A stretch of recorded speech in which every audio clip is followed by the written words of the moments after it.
Yo, what's up neighborhood? For today's video, opening ako ngayong araw. Yan paikot-ikot. Isinumpa sa aroma.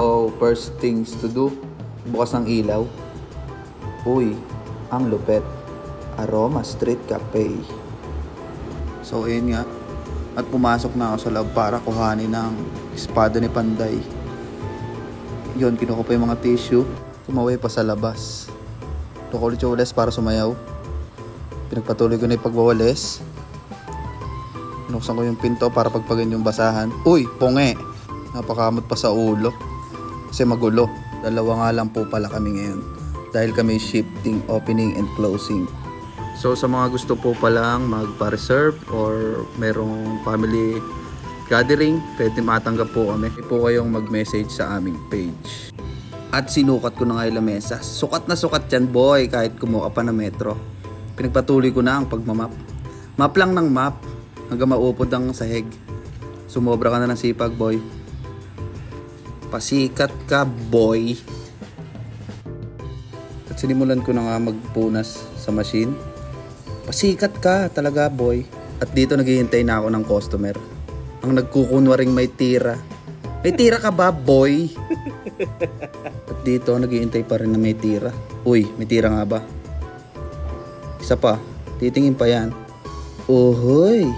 At dito habang naghihintay ako ng customer, practice ako ng latte art. Uy, may pawigil pa. Parang tanga lang. At nang may biglang dumating na sakuna, aray ko. Mapapractice na naman na English spokening ko. Hey sir, good morning. How are you? What's your order? Nauubusan na talaga ako ng balas. Sasapukin ko na to eh. At yun na nga, umorder siya ng Ice Americano with caramel syrup. Lagyan ko daw ng konting asin. At bumunot na ng pambayad si Gaston. Sinimulan ko sa pagdidrizzle sa walling. At ibinuhos ko na ang pinag-change ulan ng motor para mas lalong sumarap.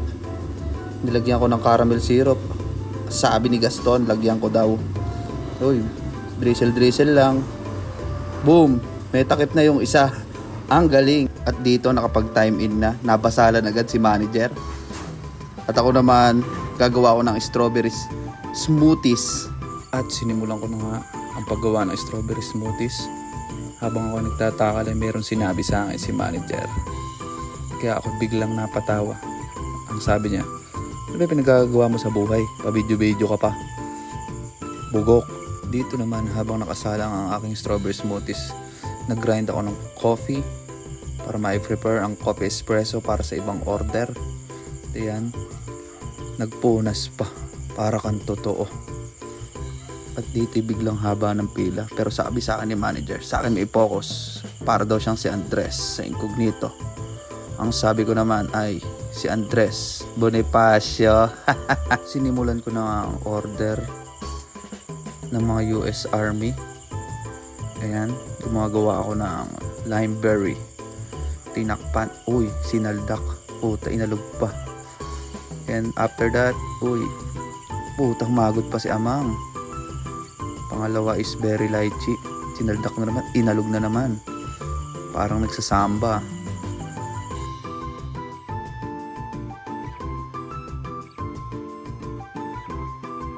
Dito naman ay gumagawa ako ng latte for my last order bago umuwi. Uy, tulip. 4 stock, 5 stock, 6 stock. Uy. Pak. Uwian na. Ang bilis, di ba? Uwian na. Maraming salamat sa lahat na makakapanood. Sayang na naman ang 4 na minuto ng buhay nyo. Bye guys.